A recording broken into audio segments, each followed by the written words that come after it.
Alright, my channel's live, Pat.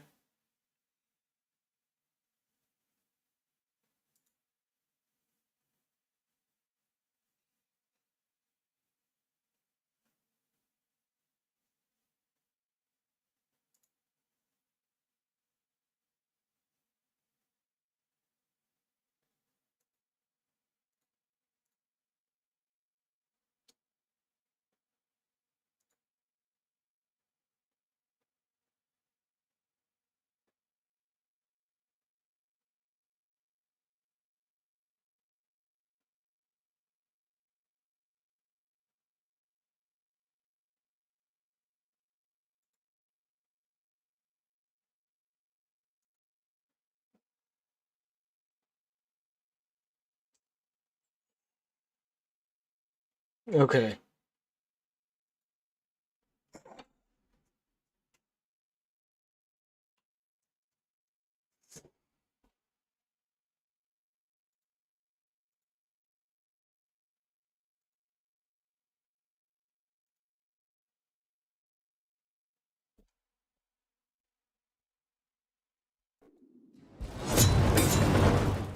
Alright, people. Let's fucking watch this goddamn Campfire. This has already been demonetized because I'm an idiot. Or whatever. Alright. So. Loot Reborn. Diablo 4. Season 4. Why isn't Botrix working?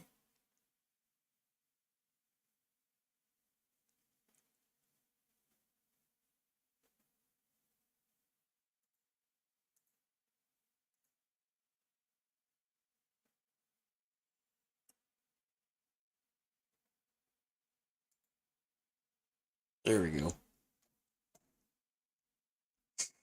Alright.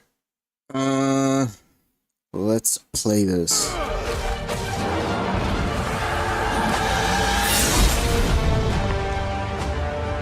Season 4 is going to be the biggest update we have ever made to Diablo 4 since it has launched. Our focus That's for damn sure. on Season 4 is to really make a lot of evergreen updates to the core systems of Diablo 4. In Season 4, we're ramping the intensity across the seasonal and eternal realms through a collection of new activities aimed at ensuring the moment-to-moment gameplay experience is as exciting and rewarding when Hal comes to Sanctuary. I'm confused by the spelling of that guy's name. Season 4 item changes are some of the biggest changes we've made to Diablo 4 thus far. We've never done anything like this. We are fundamentally changing how you engage with items, how you upgrade them, and along the way solving a lot of things that we've seen continually from our community that we agree with are pain points of our existing item system right now. So in this new itemization system, we're focusing on narrowing down the scope of the base affixes. They're going to be a lot simpler, they're going to be fewer in number, so you can much more easily parse whether this item is useful for you, and if it is, then you can take it and further upgrade it and customize it to your own specific build. Tempering is a new system that allows you to really customize the gear that you find. In order to temper, you will need to go to the blacksmith and then choose the recipe that you wish to temper from, and then a random affix from that recipe will be attached onto your gear. Tempering recipes can be found from almost all of the content throughout Sanctuaries. So you will actually be looking for tempering recipes that go directly with what you're envisioning. Maybe you're thinking, I'm gonna play a Frost Sorceress. There are also going to be recipes that are more generic and maybe are just generally good for the Sorceress, but you'll be able to choose which one you think is gonna be most powerful with the build you're making for your class. We're making a pretty radical change to the Codex of Power in this season, based again on the feedback that has been coming from our players. Now, every single legendary in the game will be entered into your Codex of Power so that you can continually imprint the best possible version of that legendary onto your gear. So going forward, there will no longer be carrying around all of these aspect crystals in your inventory. It's all going to be in the Codex of Power. Thank the Lord Jesus. Fuck.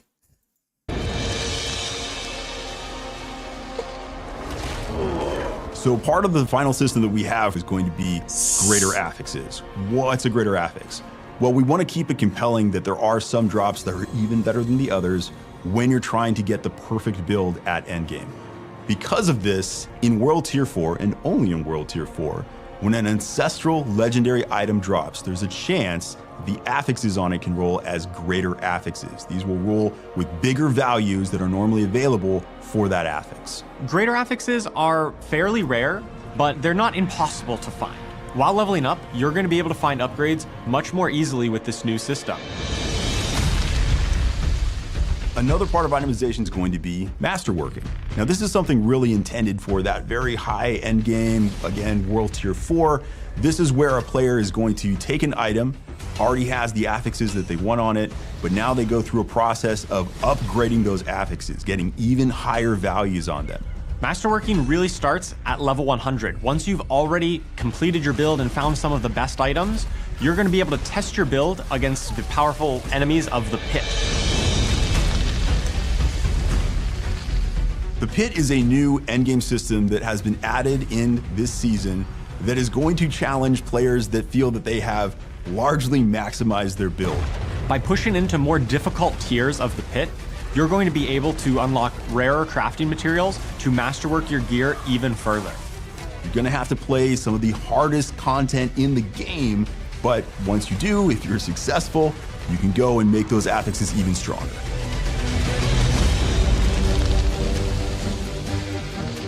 In Season 4, we're ramping the intensity of the Hell Tides through the inclusion of a variety of new activities, the first of which is a doubling down and rise of the cultists' presence throughout the tide. You're going to be running through the Hell Tide, seeing the cultists just conjuring up swarms and swarms of demons, adding to that sense of manic and chaos that they're pretty well known for. The other archetype that we're adding is the presence of the Doomsayers, who were unfortunate enough to be caught out in the tide and basically just lost their minds to all of the mania going on around them.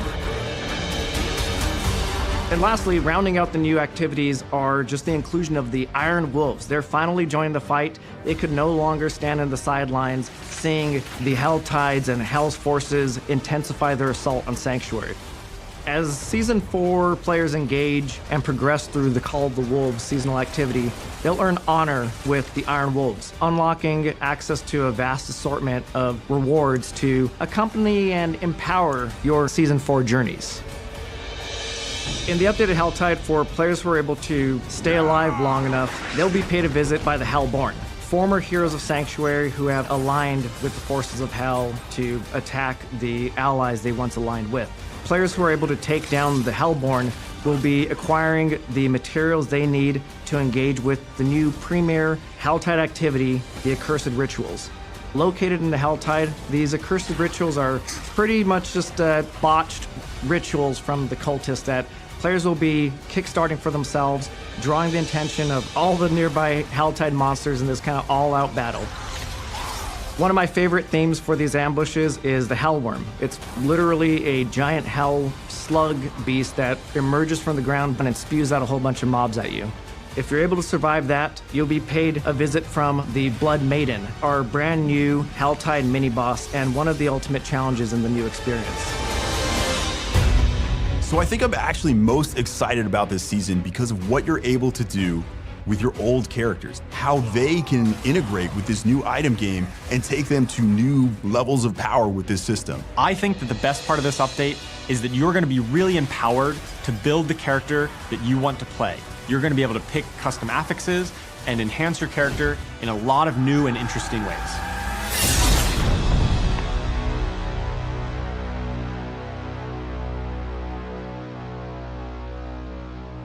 Okay. Now we need the, All right. We were just watching a video and everyone just finger gunning the screen for no reason. And everyone's like, what are you doing, Adam? Yeah, okay. Hey guys, how's it going? Welcome to another Diablo 4 developer update. As you guys saw earlier this week, it is Loot Reborn for Season 4. And a lot of players actually got to experience it a couple weeks ago with PTR. This was our first Diablo 4 PTR. It was a massive undertaking from the team here, but it was really, really great to have players jump in early, check out Season 4 and all the changes, and actually provide feedback. And so we have a lot to cover today based off of feedback that we received from players from PTR itself. So, but Joe, I know you wanted to jump into kind of talking a little bit more about Season 4, how PTR went, before we jump into all the changes. Yeah, happy to. So, okay, so last time we were on stream, we were actually talking about a lot of the changes that players are going to get a chance to check out on the PTR. So we think that went really, really well. It was even just having the week of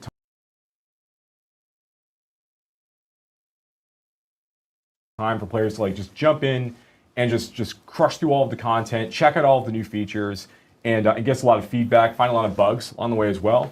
Was again super valuable. It's been really, really great for the team. We'll take a lot of this feedback, look at the tuning variety of features, and really make sure that we've got the best version of the Season 4 experience ready when we get into the launch state.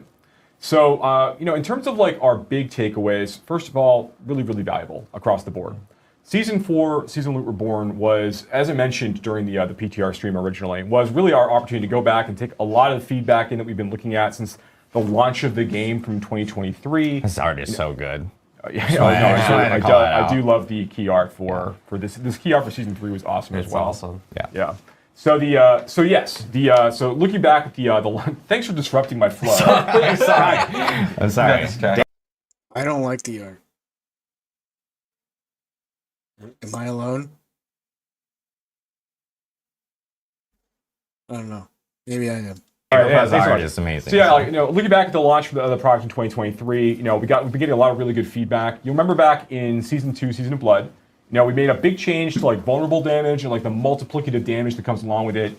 We made a change to the way the elemental resist worked. Yep. And there were a lot of things we had to do to make those changes like really shine through. There's like a lot of Paragon nodes that had to get updated. There were a lot of like legendary aspects that had to get changed. There was just a lot of itemization stuff in the background that we had to do to make those systems work better and lift up other things around them, like overpower, for example, to make that feel like it was in a better spot.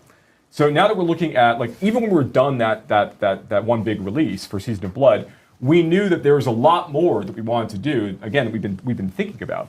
But there's a lot of work we need to do, like make sure that all of these things really all fit together cohesively. So, I mean, as people got a chance to see on the PTR, like the introduction of things like the tempering feature, which we're going to talk a little bit more in a minute. We get to like introduce these new like affixes into items, and affixes you can't get on items anymore. The reduction affix count on items overall, so it's a lot easier to go and sort through 25 pairs of gloves in your inventory at any given time, where you don't really have those same situations.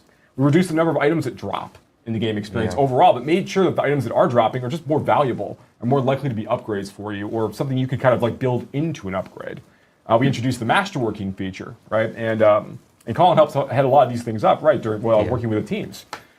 So they introduced the masterworking feature where players can continually upgrade items and increase the value of the affixes, and then at ranks 4 and 8 and 12, you get to like kind of crit on one of these and make them even better. There's a lot of things that were introduced.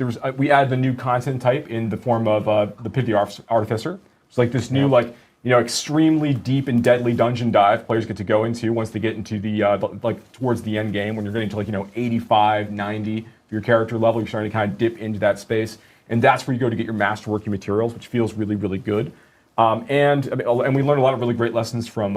I've watched like 4 or 5 TLDRs on this stream, and none of them have brought up the Artificer. Not one. Not any of them. From like Greater Rifts in Diablo 3, because we think there was some really cool content there. So there's some really, really fun things there. And then also the Codex of Power updates. You no longer have to save all your legendaries all the time. Codex of Power updates, which I was like... Yeah, oh my god, thank God. Thank God. They're fucking real. To be fair, I've been so excited about the Codex of Power updates. I've been teasing it for like 6 live streams. I feel like it's just not like before BlizzCon. I feel like I teased it at the end of a live stream. So it's just what it is. But again, super excited about the Codex of Power changes. That is very transformational. Like now, when Legendary drops on the ground for you, you just salvage it. You get that aspect, put it into your Codex, at the roll that you got, and you just get to use it in perpetuity. And we actually have some fun ways. We'll talk about later how we're playing with that a little bit as we go. So, I mean, all of this stuff and more, we made huge changes to Helltide. I know Derek's we talked about in a little while, as he helped lead the team, did a lot of the work for that. And we got to introduce the season theme in the form of like Loot Reborn, and then the reintroduction of the I'm sorry, Loot Reborn is not a season theme. This is an easy cop-out. Am I alone in this feeling? But, like, Loot Reborn, it's basically, oh, here's the relaunch of Diablo 4. But as a season.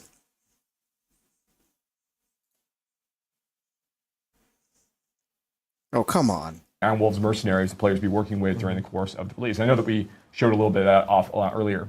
And I'm just really excited about the release overall, as this was an opportunity for us to work with like not just the season team, but also the live team, and like lots of support from the systems groups. And there's a lot of things being done for, the expansion, that's coming out eventually as well, like Vessel of Hatred. So being able to like really organize teams and make sure that we're in a really good spot to like provide this really big update for the game has been very exciting. If that expansion is more than $40, I refuse to buy it. And the feedback, going back to the feedback from PTR was, again, really valuable. It was great to get players in there and to get those things taken care of. And we're going to talk about some of those things today. I know that some of this information has been like, we talked to like a few like press outlets, we talked to a few different people, and like some information is getting out there. But I want to make sure we can provide a little bit more detail, because I know this is the audience that wants to know like the real specifics. We're going to get into it, right? Yeah. And we'll also have our Q&A as we usually do at the end, where we can get answer some more questions the community might have as we kind of go through the whole thing. So yeah, that was at a high level, that's what we were feeling about the PTR, feeling pretty good about it. I'm happy to like maybe jump into itemization, or how do you want to go? Yeah, I think the first thing we probably want to talk about is like the itemization changes that are in season 4 that people experience, which includes like the tempering, the masterworking stuff that changed in season 4. And of course, all the feedback that we got from both tempering, masterworking, and what we are planning on doing based off of that PTR feedback for the launch of season 4. Yeah, we have quite a few updates. Yeah, so. Lots. Yeah, sure. So I guess just starting off then with like high-level itemization. Like let's go back to like some of the goals that we had when we started like down on this. Started some of the work for season 4. Now we want to make sure that first players were having an easier time comparing items in their inventory. It's actually one of the first things we started thinking about when we began discussing what we thought needed to change about itemization, because the experience in season 3 and season 2 and other seasons has really been like the player. You'll get into like the you're running your high tier nightmare dungeons. You're getting lots of drops. You're sorting through all of this stuff. Like you'll have like items that are like this is like a 904 eye power sword, and this is a 909 eye power sword. Now I've got like 6 helmets that all are like or have a wide variety of affixes on them. We really wanted to, again, just to quickly hit this, we wanted to make sure that we had a lower number of affixes overall that could roll on different item slots, but that those affixes were more like generically useful and stuff that you could really build around, as opposed to having lots of really conditional affixes going back to like the damage on Tuesdays joke, like that's like, the shirt that we literally wearing it now. Huge proponent. It's always funny. So it's obviously because it's a joke, right? Oh, jokes are always funny. But the truth is, like, we want to make sure that where we want to have conditional affixes in the game, we want to find places players would be able to opt into them in a very specific way. So initially want items that you're either. That's actually kind of a lie. They still have the damage on Tuesdays. It's just you have to look for them now. And I think they're in the Codex of Power. Really dropping for you to have more generic utility, just more valuable for you overall. And also, as a result of this, make it easier to compare those items. Yeah. So one of the changes that we made is we actually reduced the number of affixes that can naturally roll on item slots. So like now, like a rare item can roll like 2 affixes, a legendary item can roll 3 affixes, but then later on, there's other systems you get to introduce. We will talk about in a bit. It lets you introduce more of those. Yeah. And we did that, so it's just easier to go through things. We also made all items post level 100 925. So you're no longer comparing like the designer number that's like 904 to 925. You're just focusing on what's cool about the item, which is the affixes. Yeah, which is super important, because there's a lot of situations where like if you're level 100, like Blood Harvest might be a lot of fun, but Blood Harvest is still dropping like eye power 900 items for you. And at that point, what's why would you want to keep even Blood Harvest, which players really love? Like, why would you want to keep engaging with it if you can't get really good endgame items from it? Yeah. So now when you're like at level 100 and you're playing in Helltide, or if you're going through Nightmare Dungeons at like a regular, like a slightly lower tier, and you're fighting level 100 monsters or higher, you're always getting iPower 925 items. They might not all have all exactly the stats or exactly the roles that you want, but you're always getting stuff you could actually potentially use. Yeah, a lot of the things feel a lot better too, like gambling, right? Like now gambling is actually a really great source for targeting item slot because all of those are 925 at level 100. That's right. So like the obols that you've been sitting on, where you go and you just churn through a whole bunch of these at once, they didn't have as much generic value. Now they're a lot better because you really can just like say, I am looking for a helmet, I am looking for a ring, and you can just go roll. I used to use the obols to find the aspects that I didn't have, or get a higher roll on an aspect I already had, but I mean, this is slightly better. This isn't like, oh, now I actually use my ovals. I mean, I guess it is better because when you get to level 100, they'll go into this later. You get 925 gear from ovals.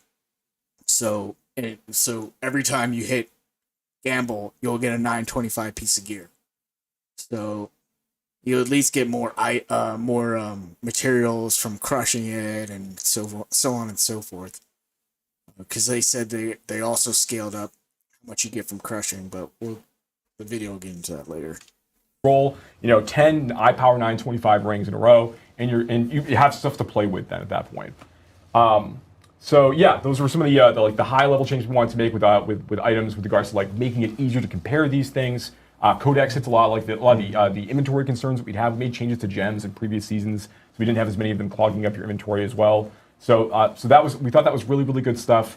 But then we knew that we wanted to make sure that it wasn't just about we weren't going to add another tier of eye-powered items. That wasn't the way to make itemization more interesting for players and rewards more interesting.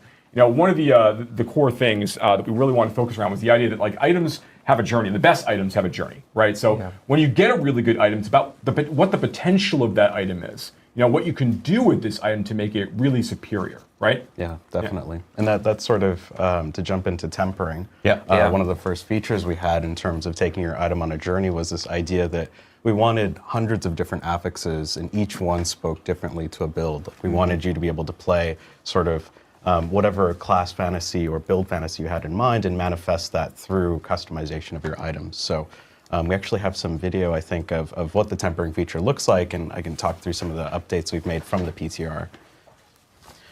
So here you have, we're adding an offensive affix to the item. It's going to land on increased corpse explosion damage. It's like, yeah, that's pretty cool, especially if you really like corpse explosion. We've added a skip button so you can skip through the flow if you really want to blast through this. We also have a result screen now that shows you exactly what affix it landed on and what the roll range was. And then we have some... Thank God for that skip button too. I don't think I could watch that as many times as I'm going to have to watch that. More exciting affixes that you're going to see here. For example, chance to cast Bone Spear projectiles twice, which I know, Adam, is your favorite. Cause oh, yes. I love more projectiles. The balance bomb Don't dropped say in it your like lap. that. Everyone loves so projectiles. Great. It is cool, though, it is pretty cool. Being able to, Oh, Derek is here. So, yeah, we did our swap. But Joe's still going to be here off screen. We just want to make sure that Derek appears here. Derek is our lead seasons designer. So I'll be back in less than a minute. I'm going to go grab a soda.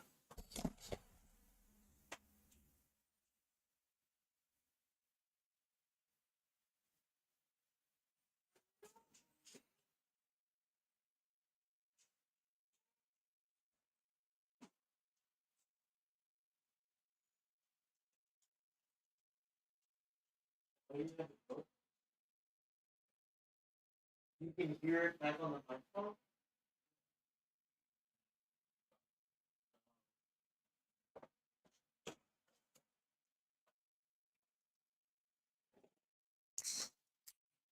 All right. So he'll be talking a little bit more about Helltides later. Sorry to interject. Okay, go ahead, Joe. Now I'm off screen. So yeah, I think one of the really cool things about the tempering system in general is that like the manuals that we're introducing initially are just like the beginning of what we can do with tempering. It's opportunities to make like really weird this and guy's interesting new fucking affixes to name. kind of throw at the player. Don't Dropped say to it your like left. that. Everyone It's loves so projectiles. great. It is cool though. It is pretty cool. Like being able to like Oh, Derek is here. So This guy's fucking name. Watch. Put myself over there. yeah, we Watch did this our guy's- swap. this guy's name. But Joe's This still guy going to right be here. here off screen. We just want to make sure that Derek appears here. Derek is our lead seasons designer, so he'll be talking a little bit more about Hell Tides later. Sorry to interject. Okay, go ahead, Joe. so yeah.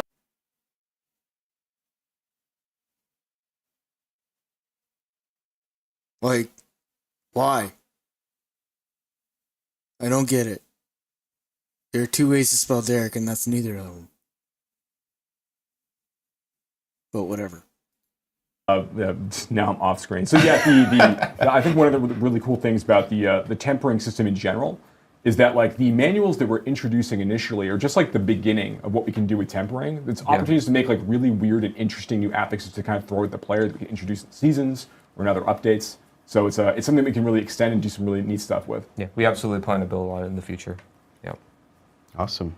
Yeah, so a bunch of improvements to tempering overall. And a lot of these, again, these improvements in tempering from the skip animations to the previews and stuff like that players will see were based off of feedback that we actually got from PTR. And so, again, huge shout out to the community for providing all that feedback for us so that we can actually get that in before the launch of Season 4. So, but with tempering, we also have masterworking, which is another new feature within Season 4 and permanently within Diablo 4 itself. So, talk us through a little bit about what masterworking is, and of course the changes as well that we're going to be seeing based off of PTR feedback. Sure, yeah. So, the next step in your item's journey is to really take it to new heights. You've customized it, you found some base affixes you're really into, and we wanted to give you a way to essentially take some of these affixes to new levels. So you think about helms and CDR or cooldown reduction, or for example, that chance to replicate, your bone spear. We want you to be able to really juice those stats. So I think we have a video here of what that looks like. Overall, what we've really done is taken a look at the feedback. We got a bunch of feedback that it was tedious to upgrade these over and over. So we've removed the animation from ranks 1 through 3. We've kept the critical, upgrade. We have the animation still there, but you can skip it. Again, sort of in the spirit of blasting across everything that we do. So you can do that very quickly. And another piece of feedback. You can't skip it on the 4 multiples of 4 levels masterworking though. That we got was that part of the masterworking process allows you to reset this. And why do you want to reset this? It's because you want to hit that specific affix you're looking for. You want to juice a specific affix, and sometimes you might miss, right? Which means you want to reset that item. Yeah. So part of the resetting sort of requires you to get lower tier materials. You're going to. So, all right, let's go over that again. Because, so when you get to the critical stage, it critically changes one of your 4 affixes. And if it does the one you don't want, you can get it to reroll? Is that what they're saying? Found some base affixes you're really into, and we wanted to give you a way to essentially take some of these affixes to new levels. So you think about helms and CDR or cooldown reduction, or for example, that chance to replicate, your bone spear. We want you to be able to really juice those stats. So I think we have a video here of what that looks like. Overall, what we've really done is taken a look at the feedback. We got a bunch of feedback that it was tedious to upgrade these over and over. So we've removed the animation from ranks 1 through 3. We've kept the critical, upgrade. We have the animation still there, but you can skip it. Again, sort of in the spirit of blasting across everything that we do. So you can do that very quickly. And another piece of feedback that we got was that part of the masterworking process allows you to reset this. And why do you want to reset this? It's because you want to hit that specific affix you're looking for. You want to juice a specific affix, and sometimes you might miss, right? Which means you want to reset that item. Yeah. So part of the resetting sort of requires you to get lower tier materials. You're going to get these from the pit. We'll talk about that a little bit later. So it completely resets all your masterworks. So say I have a level 11 masterwork, and when I crit roll on it at 12, I'm going to have to restart, and I get the wrong affix. I'm going to have to restart the item in order to... Oh, that's kind of dumb.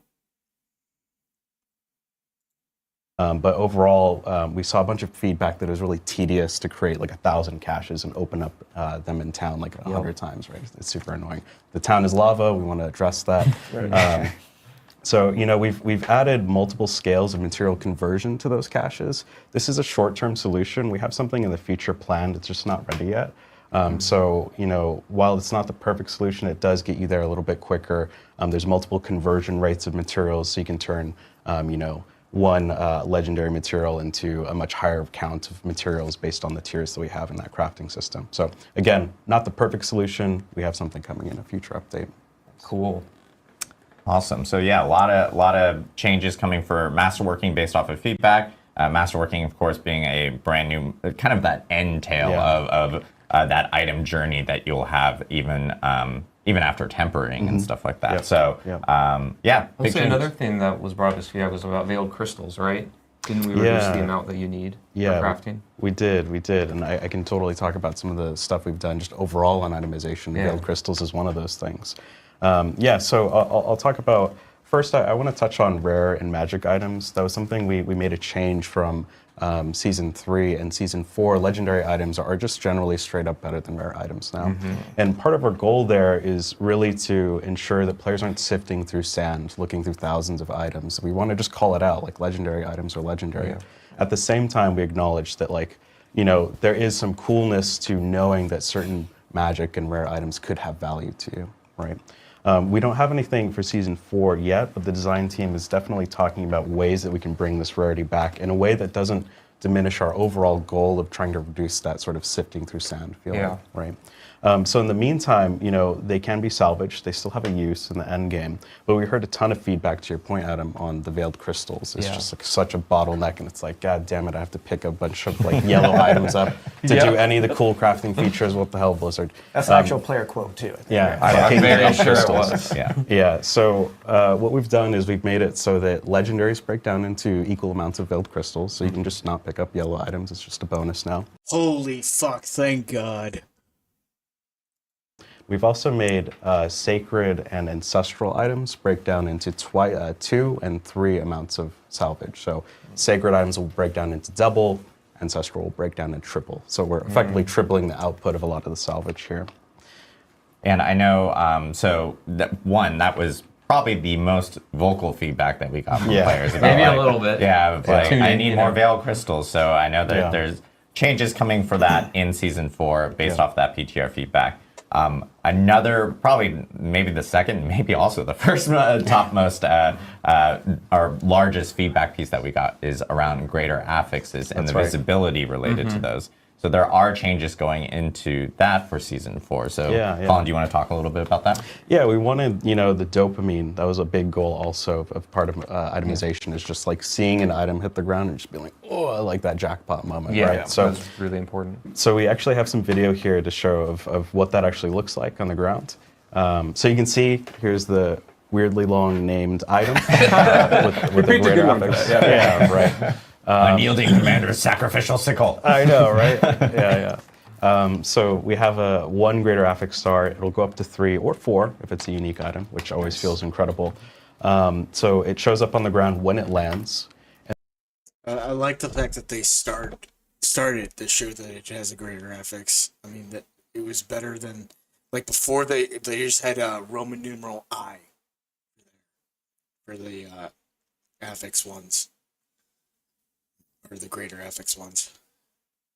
This is better. And then if we can go to the next video, we actually have an indicator now when it is in the inventory. Yeah, so you can see it. Yeah, that's good too. I like that.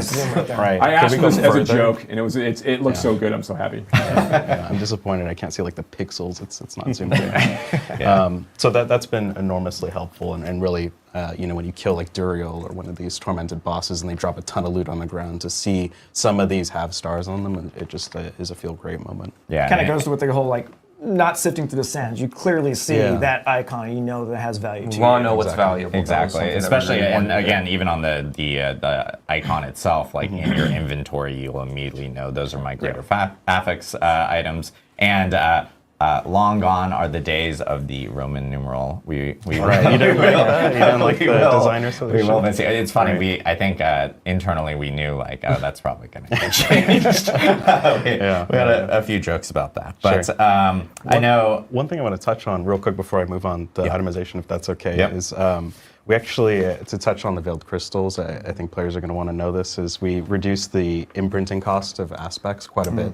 So that's really going to help the veiled crystals as well. I think it went from like 75 veiled crystals to imprint on an ancestral armor to 16. So it's a that's pretty huge That's a swing. lot. You're just getting way more of your aspects on gear. It's a lot more flexible. So that Yeah, should we be- really want people to feel like, and this is kind of the Codex of Power updates in general, which I'm really pumped about, is we want you to feel like you're able to re-imprint those aspects, and that it's something that you're not having a huge cost or huge barriers to doing, right? Because as you upgrade your gear, that should be part of your process, is like putting on their favorite affixes. Yeah. So a lot of changes coming with tempering, masterworking, itemization.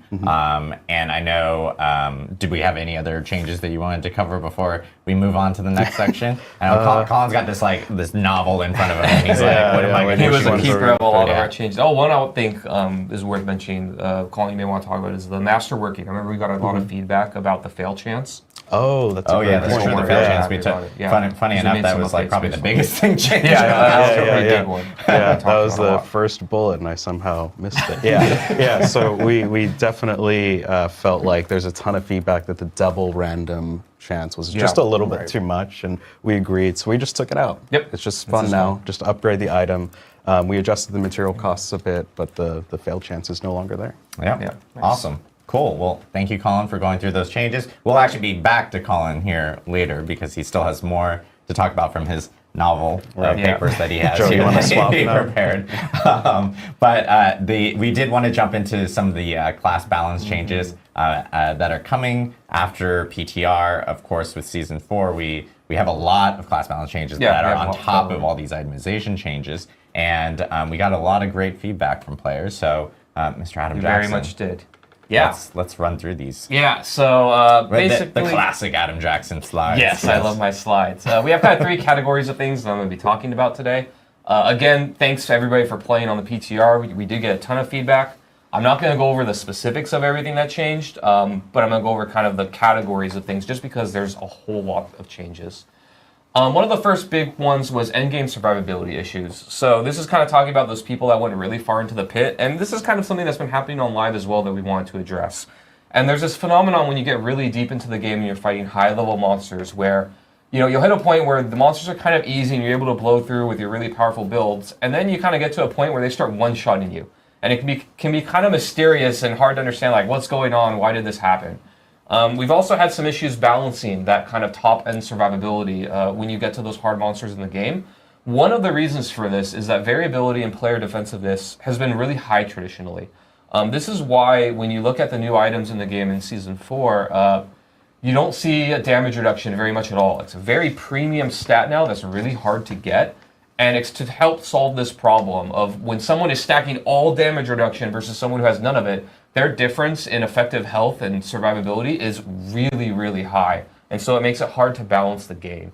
Another part that we wanted to hit was really armor. That armor is kind of a really confusing stat. It's not really well understood how it works. And I'm going to be going over in a little bit how it works and what we're changing to kind of address both of these issues a little bit. Next is that some stats can get really high. We added all these crazy awesome stats, and we, you can juice them with math. So they made armor less confusing by making it slightly more confusing. And I'll go over it when they go over this, but it's weird. Masterworking and crit them and all these things. And it allowed for some really crazy things on the PTR, which people love to post constantly at me. And to be clear, we like crazy things. You know, it's awesome to get powerful and have that fantasy. We do have to take into account things like combat clarity and computer performance to make sure that the game can still run very well for everybody. So we made some changes there to address that. You mean it's not fun to just not see the screen or the ground? I think it is for a little while. Like, it is hilarious, I think. Yeah, it's funny for a bit, but when you can only see like patches of ground occasionally. And when one player can do that, let alone when you get 4 of them in a group, That's true, I think it's great. And last but not least, balance changes and bug fixes. I'll be going over some of them, but there's way more than what I'm covering right now today. But just know, like, we took a lot of feedback on balance, a lot of feedback on bugs. There were a lot of them that were reported, and we acted on a lot of them, and I'll give an example of some that we did. All right, so let's go into armor. So, brief history lesson or description of how armor works today. This is like when you log in, how armor is functioning. It's your stat for physical damage mitigation. So you know how you have your elemental resistance that caps at 75 and then can get pushed up a little bit? Armor reduces your physical resistance up to a cap of 85%. It can't go higher than that. That's the number. But what's confusing is the amount of armor that you need to get to that 85% cap is actually based on the level of the monster that you're fighting. And I gave some examples here. These are the actual numbers in the game. So if you have a level 50 monster that's hitting you, whacking you, then you need 5,265 armor, and then you'll be at that 85% cap. But then at level 100, at every level, like 51, 52, 53, it's good, that number is going up of what you need. And at level 100, it's about 9,230. And then at level 150 monster, it gets close to 13,000, right? And so what this ends up, kind of creating is that the player really never knows when they're done with armor, right? That number can scale up forever. It's kind of a hidden system under the hood. So when you're fighting these monsters and they get way higher level than you as you scale into the pit or nightmare dungeons or whatever, you don't really know how much you need. And so this is kind of really contributing to that phenomenon where you're fine, you're at the cap, and then the higher level monsters just start one-shotting you. So basically, what this means is that they're going. Season 4, a lot of it's going to be the same as Season 3. It's still going to be your source of physical damage mitigation. The cap is still going to be 85%, and you're still going to need escalating amounts of armor as the monster level gets higher. But what we're changing here, if we go forward a little bit, is that armor is now going to cap at that level 100 monster number. So that 9,230, you can write down this number. We're also going to later get into the tooltip. We couldn't get it in for the launch of Season 4, but we'll have it soon after. But it's kind of going to be like elemental resistance, where you get to this number, and then you're kind of done with the system, right? So armor is just another thing on your checkbox of things you want to do as far as defensive survivability. And once you get it, you're done. You can get it from gear, legendary assets. Basically, everyone's going to get it from Juggernaut now. You'll have one aspect or codex, I guess. One codex power just for defense. And that's all you need. That's it. Everything else can go to damage or cooldown reduction or whatever the fuck. Aspects and so on. Particularly in Season 4, I think this will be a little bit of an easy number to hit. We're not trying to make this super difficult or hard to do. It'll be very achievable for you when you're a level 100 player. So here we have a zoom in on the tooltip so you can see this player has, way above that 9,000 amount of armor that they need. They have close to 16,000. But you can see there, that it's capped out at that 85% physical resistance. And again, soon after the launch of Season 4, we're going to actually put the cap that you need of the number that you're chasing. Because we want you to know what the goal is that you're trying to hit. So that means they have a lot of room for optimization, right? Correct, yeah. This means that this player can actually give up armor on some of their, tempering or item affixes and look for other stats. Like, that's kind of the point. So next, stat caps. So, now that we've introduced a lot of ways to get really high amounts of stats in the game, we want to kind of control for visual clarity, what a player can put onto their screen. So kind of similar to some caps we have already in the game, like attack speed or elemental resistance, we're putting some caps on cooldown reduction and the increased area size. It's really fun to get those giant frost novas that cover the screen, but when it goes like 2 or 3 screens away, it can get really noisy and messy. So we still want these stats to be really powerful and impactful, but just control a little bit the amount of insanity that they can bring. And one thing on this cooldown reduction cap, to be clear, this is not just CDR across the entire game. This is just capping what you can get from gear. So this is like the base cooldown reduction you get when you first cast a skill, what it's going to be. You can still get cooldown resets or additional cooldown effects from things like the skill tree or legendary powers that just reduce the cooldown of your skills as you do certain mechanics. This is just like the baseline cap that comes from your gear. I think when we looked at the cap for area effect too, we tested it on Frost Nova, and we were like pretty meticulous on what that cap should be, and it was still massive. No, like it's 100%, huge. Yeah. When I say like we're making a cap, you're still going to get to insanity when it comes to what's on your screen. It's still going to be awesome. So you can see here, this is just showing you what the tooltip looks like now. So we're going to be showing you, as a player, what those caps are, so you know, when you're evaluating your gear and on your tooltips, what it is.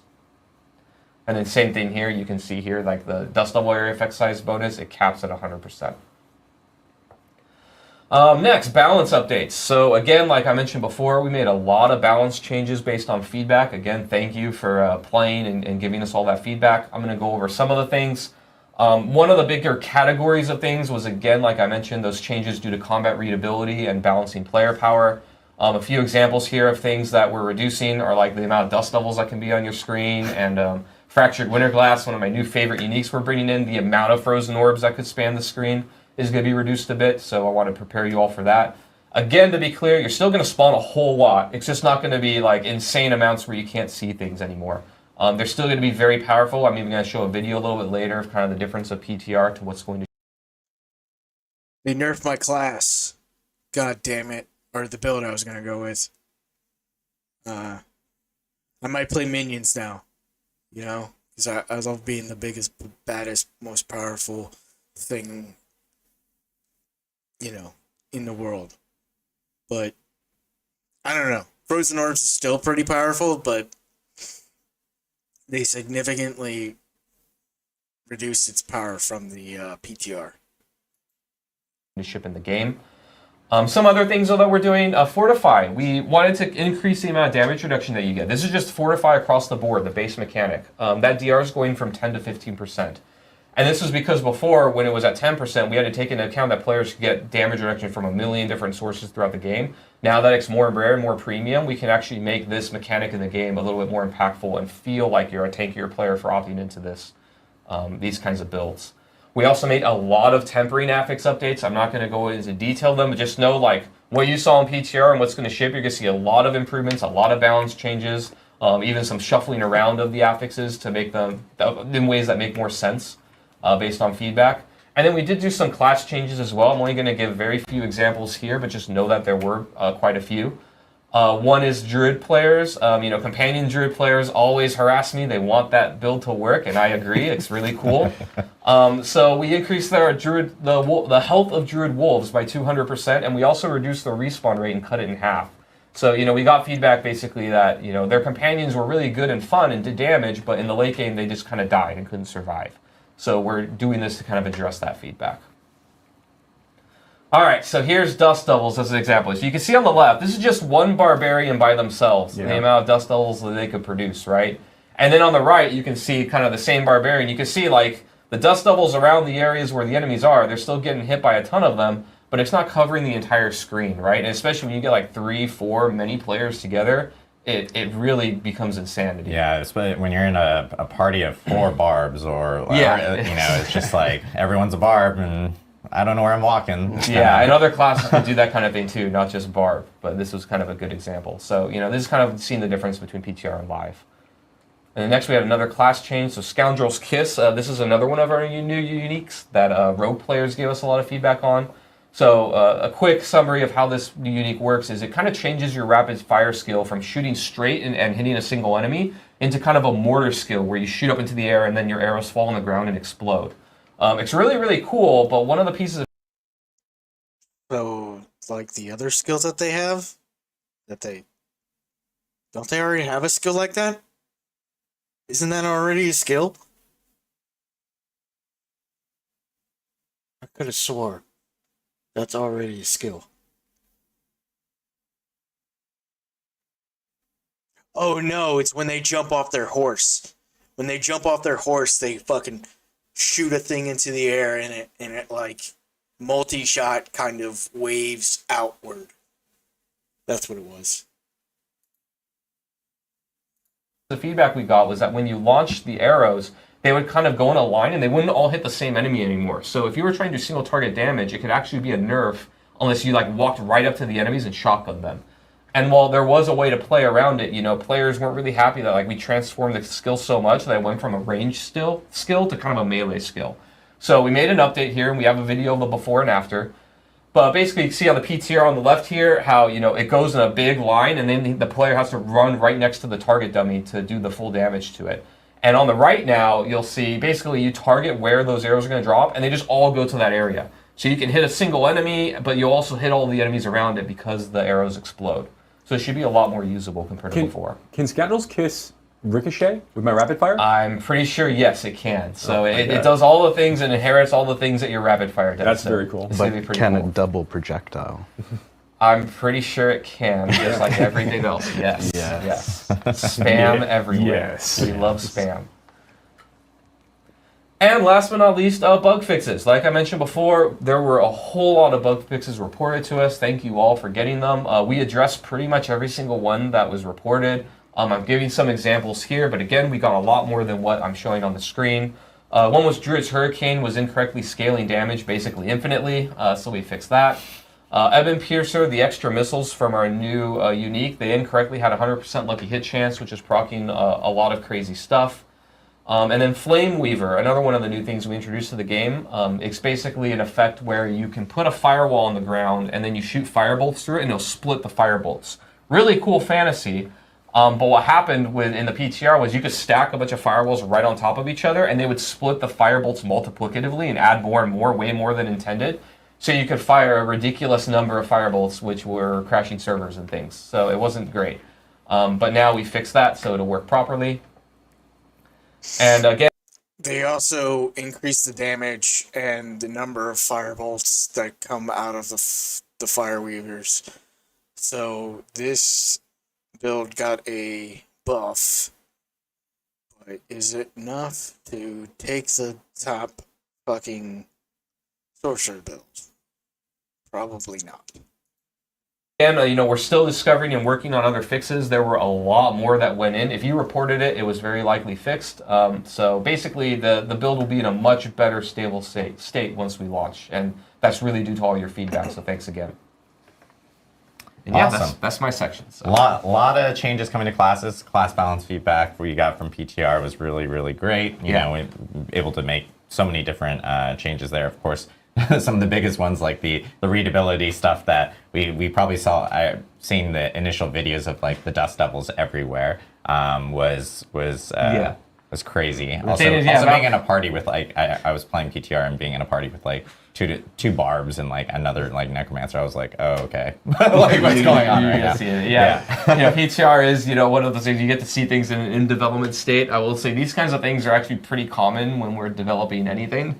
Is being able to create these crazy situations, and we have to fix it for the game before it goes live. So, that's kind of the advantage of PTR is players can find these things. Exactly. There's a lot more manpower being put into it than we do PTR internally. was super great for us to have, and thanks again to the community for the feedback on all the class balance changes, and thanks Adam for walking us through that. Yeah. The next thing we do want to talk about is with Derek over here. Derek is actually going to talk a little bit about, of course, all the immense Helltide changes. Probably one of the most popular features and changes that we've introduced in Season 4 with PTR and people being able to experience it. Of course, we got feedback based off of players jumping into Helltide, and we do want to go through all that with Derek. And then we also want to talk a little bit about the season itself with Derek. So, Derek, want to jump in? Yeah, just a few things to cover. So as you mentioned, the players who joined us when the PTR or caught all the various like blog and video posts and whatnot know that with Season 4, we're introducing permanent upgrades to the Helltide experience. Heavy focus on improving and enhancing, I guess, monster density and activity variety. So there's ton more things to do in the Helltides, and as a result, there's just ton more monsters to mow through in the Helltides. There's also some explorations, and just to double back real quick, these are all permanent across both the seasonal and eternal realms, so they're not going away once Season 4 ends. This is just how Helltide part of the works. game. Yep. Kind of like our item updates too, right? Yeah, this now and is forever. the new world we live in. Yeah. This is Sanctuary. But there's also, if you kind of look at the top right of the screen, the threat system. So the longer you're fighting in the tides, you're going to be accumulating threat, which just results in even more monsters ambushing you at higher frequencies than monster packs. I think the personal favorite, and I think like fan favorite, is the Hellworm. You know, this giant demon slug bug that just pops out. It's gonna take less than a day for a moderate to expert player, or no, above average to expert player to get to 100 now. Like, thanks for making this easier, but damn it, I'm not gonna have any fucking content now, you assholes.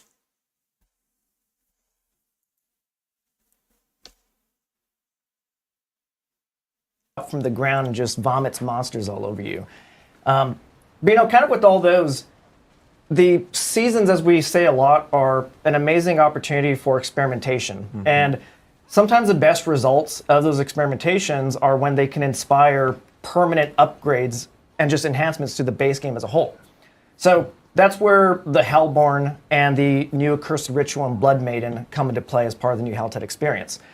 Yeah, look at those. Those look rad. Yeah, so cool. So the Hellborn, as our Season 2 players might recall, we introduced the Bloodseekers. Yep. And those were really cool monsters based on class archetypes. So you're kind of like fighting vampiric shadow versions of yourself. And we take a look at that content, and we just love it from like the team perspective, and just find like, hey, we're upgrading the Helltides. This is a perfect piece of content to just include with it. So that's where the Hellborn came into play. You know, they're fallen heroes of Sanctuary. They've been overtaken by the corruption from Hell and, you know, kind of turned against you. Kind of in line with that, the Accursed Ritual and the Blood Maiden. In Season 2, with the Bloodlures and the Bloodseekers, we introduced this concept of, I guess, calling it just like open world social boss summoning. We followed up with like the, there's a buzz right there. It's very catchy. Rolls right off the tongue. I love it. I get into my designer speak sometimes, but yeah. And we followed that up with like the Malphus spawners in Season 3. Yep. And again, looking at these really successful experimentations from previous seasons, we love opportunities to bring players together and just add that extra layer to the Helltide experience. So that's where the Accursed Ritual comes into play. So as you're out fighting against the Tides, you'll be collecting the new material, the Baneful Hearts, that you can bring to the Accursed Ritual. It takes 3 to summon up the Blood Maiden. And you can do this, you know, by yourself, or you can partner up with some buddies and all, I guess, contribute to the summoning together. And, you know, the Blood Maiden itself is our new Helltide mini-boss that she's immensely... But, so, you will not get stacking rewards for the amount of things you contribute. So if there is more than 2 people doing this, then you only want to contribute 1, because you only get more, or no, you get the same amount no matter how many you contribute, basically. Unless you contribute all 4, and then you get more.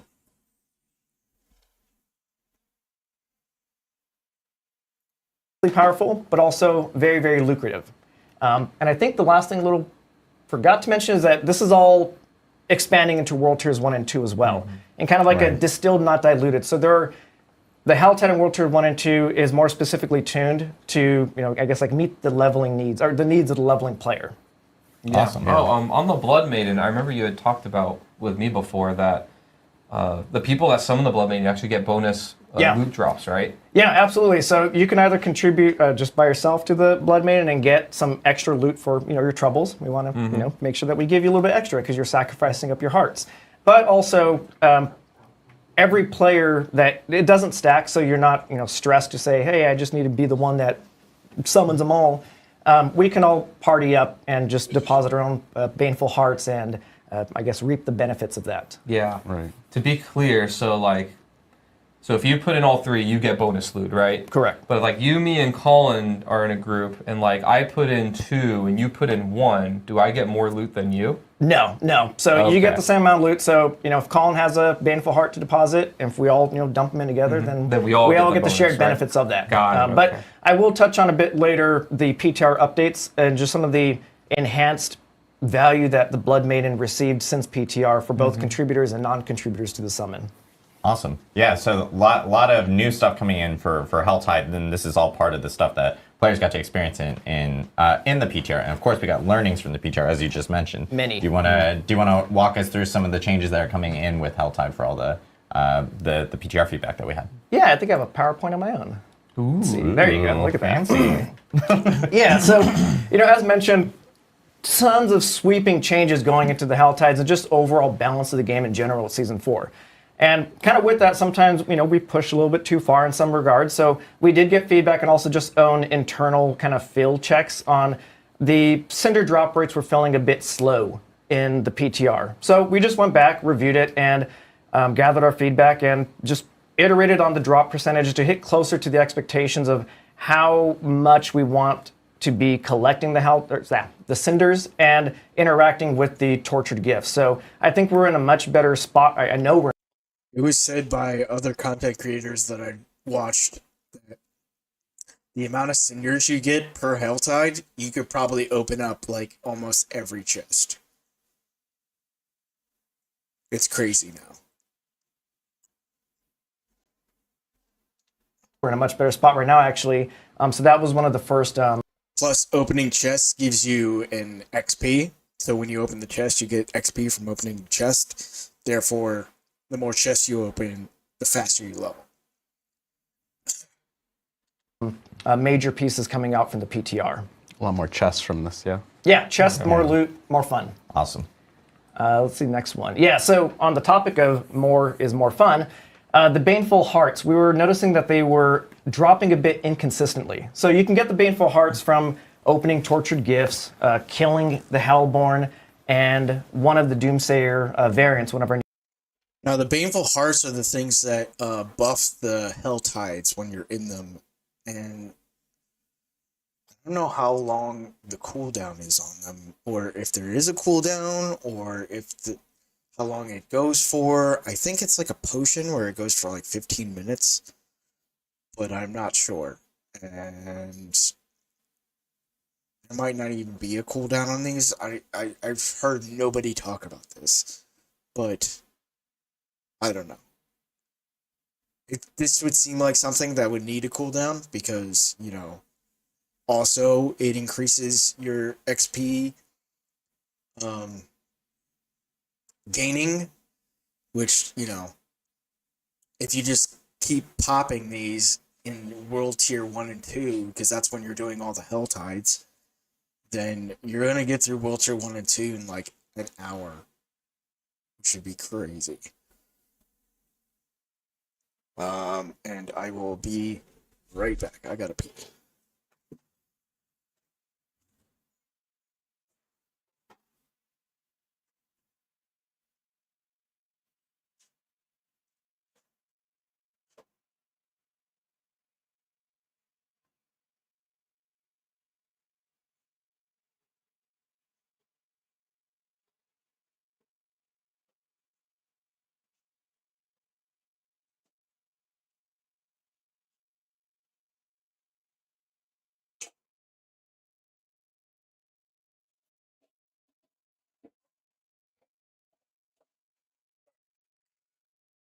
New activity types. But again, we want to get the Baneful Hearts in the hands of the players with a pretty steady cadence. So we noticed with the PTR that we're just not gaining them as frequently as we wanted to. So we just went back, iterated, and kind of reviewed our bad luck protection to just ensure that we improve the consistency that Baneful Hearts are dropping. And this is all kind of like the Blood Maiden is not meant to be seen as like this highly ambitious piece of content that you only engage with like once every 50 levels. We want you getting the hearts. We want you engaging with the social boss summoning mechanic. And I think it just adds that extra layer to the Helltides we want you to engage with. And on the topic of the Blood Maiden, overall, like we touched on earlier, the Blood Maiden is just seeing some overall rewards improvements. So as noticed, or as mentioned before, if you contribute to the summon of the Blood Maiden, you receive a bonus reward. But one of the things was that you couldn't really tell. There is a little icon that appears like where your buff bar, but the effects of that was largely unnoticed from both the team and actually just the PTR players themselves. So again, taking this opportunity to just review the overall value of the Blood Maiden for contributors and non-contributors alike. Because again, we wanted to make sure that she has a clear role in the Helltide experience. So, again, overall, Blood Maiden is just overall more valuable. With this, we're dropping things like legendaries, Forgotten Soul, lore Zermats, and a % chance for contributors at the end world tiers to get some end game boss materials as well. Yeah, so this is now like an additional opportunity for players to get additional of the boss mats for the boss ladders. Which we've heard a lot about how players were like, hey, we only really have one kind of method to get them, and we wanted to expand that and bring that into more avenues so players didn't have to just kind of be like tunneled off into one area to get like specific boss mats, which is cool. Yeah, variety is the spice of life. Yes. I like that the contribution encourages you to actually use these. In Season 2, I'd just chain summon the boss over and over and over, and there would be this awkward dance where someone would show up, and it's like, I know you have the waiting game. Like, use your material. Yeah, and that's why it's really also important that the nuance is honestly lost pretty frequently when we're talking about like drops for different kinds of creatures in different sorts of situations like this. Like Treasure Goblin, we talked about Treasure Goblin a while ago, a few seasons ago, and I remember I put a poll out on X.com. So at one point, to say. basically, I put a poll out basically asking players what they believed. What the fuck is X? Just kidding. But what the fuck? Legendary drop rate of Treasure Goblins to be, and I had a whole bunch of options, and I think like 85% of the players were wrong, and because the drop rate at that time was 50%, players didn't feel it because they didn't see the Treasure Goblin enough to really notice that it was actually that high. So I think making sure that like we were like buffing up those moments where like if I have my contribution bonus a little bit higher, that helps make sure that is felt. Yeah, absolutely. You know what's funny is Joe talking off screen and we're all looking off and people are just staring us stare into this random corner and stuff. You know what would be funny is we all just actually looked back there at Bale. We should play every time. Yeah, every time. And then like Joe's turned into Bale. Oh, literally coming in the corner. That's awkward. That wasn't part of the plan. I like the deep shadows. That's where he is. I guess the moments when I decide to say something, maybe they'll occasionally. I was like, we have another camera. Awesome. Cool. So a lot of Helltide changes that we have coming into. I think there's actually one more slide. I'm pretty sure we have one more. So one thing that we've kind of covered a lot across like just tempering and just the masterwork and just the spirit of Season 4 in general, just like removing friction points and just keeping players in the flow, the flow of fun. People want to blast. Yeah, absolutely. Yeah. So one of the Doomsayer variants, and again, like the Doomsayer's new activity type, it's kind of like a Kinder Egg surprise where you interact with them, they crackle and pop into something, a variety of things actually. So one of the variants that we had was the Chest of Doomsaying, where they would explode into a tortured gift that costs 50 cinders and gives you a whole lot of good stuff. We're kind of reviewing that, and sometimes what can happen is you can encounter one of these at the very start of your Helltide run, and you don't have 50 cinders. It's not a lot to get, but it still is kind of a stressful, potentially feels bad moment. So we just said, hey, let's just have it explode into the loot directly. You save 50 cinders, and you kind of just keep going on your merry way in the tides. So that's one of the kind of like efficiency smoothing outs that we've done. The next one is also just, we're dumping a whole bunch of monsters on you, and it's always a feel bad moment when you get knocked out of an interaction. You're trying just to open up the tortured gift and head out. So we reduced the channel time to open tortured gifts from 3 seconds to 1.5 seconds, I believe, for Season 4 launch proper. Nice. That'll help a lot. So, and I think we'll address some feedback of like, why don't we just make it instant, right? Right. Yeah, we kind of do want to safeguard against like the accidental clicks. Again, it's a frenetic game, so you're clicking a whole bunch, and I think 1.5 seconds is enough time to let you make sure that that's what you want to commit to before you open it. And there's also like because you guys can talk about this, there's changes to like the channeling, like you I think with like dot damage and stuff like that. Oh yeah, dot damage now will interrupt channeling as well, which I think is a pretty good. Which is good. So especially as you are in the frantic areas of Helltide and everything. So lots of Helltide changes, a lot of good feedback from players from PTR. Derek, thanks for walking through on that, but you're not done yet. But wait, there's more. There's more. As you guys know, like there is, this is Season 4 Loot Reborn, and part of Helltide includes the Iron Wolves, and some people have figured that out even before our blog on Tuesday, but we did want to talk a little bit about Season 4 and the Iron Wolves' participation in that, along with some cool things that are specific to seasonal characters for Season 4 as well. Yeah. So again, as mentioned, the players who joined us in the PTR, or again caught all the various blog posts, will notice that the Iron Wolves are now a permanent part of the Hell Tides. They're fighting and dying alongside the players now, and they're here to stay. However, for our seasonal players, we have the Call of the Wolves seasonal activity, where players will get to spend a bit more time with the Iron Wolves and go on a bit of a journey with them to try and uncover the potential root cause behind these rising tides and uncover this mysterious phenomenon that's threatening to corrupt and consume the Iron Wolves from within. In addition to that, again, the Iron Wolves are in the Hell Tides with you. As players are fighting and dying alongside the Iron Wolves and the Hell Tides, you're also going to be earning your way through the Wolves Honor reputation system. And this is seeing you progress your way through a collection of just super juiced rewards that are specifically tuned to overpower your leveling journey from level 1 to 100 and beyond. The main pillar for this reputation track was really pushing the player's powers forward. The player power forward, there you go.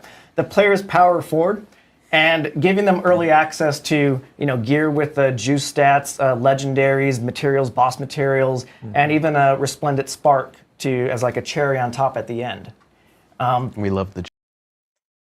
So now from normal gaming, you can get 3 resplendent sparks. And if you don't know, resplendent sparks, if you get a uber unique, you can change that uber unique to another uber unique. And I'm not sure if you need like a certain number of them to do that, but yeah, so now you get 3 of them. Juice. We do love that. But in the spirit of wait, there's more. Those are all like the gameplay related things. But we also have a couple of really cool cosmetics that you earn through the collective Call of the Wolf seasonal activity. So this is the Iron Wolf Mount Trophy, the little Iron Wolf banner, and a little bit fast, but so the Iron Wolf Mount Trophy. We're doing it live here. That's earned from completing there it is. You can get both of them. That's earned through completing the reputation track, and the Blood Maiden head is earned by completing the associated Call of the Wolf quest line.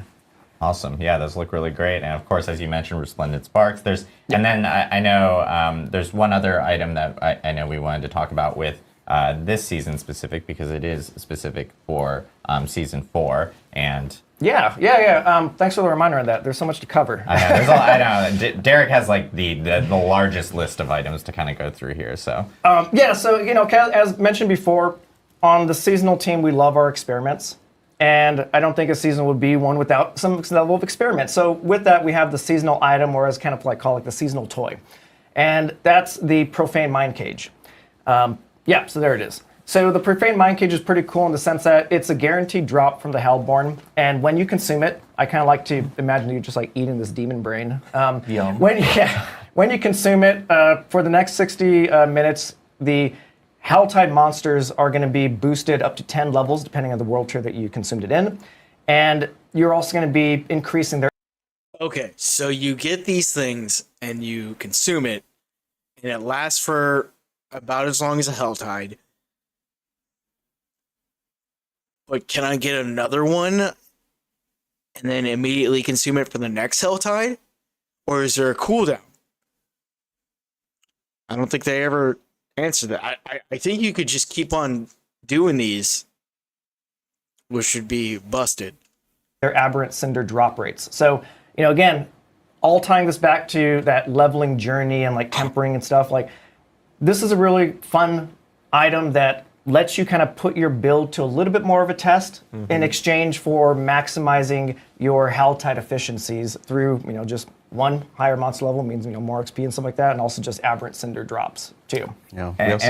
Go ahead. I was just gonna say we juiced the World Tier 2, 3, and 4 XP, so it ties super well. You can just get to blast to endgame very quickly now. Yep.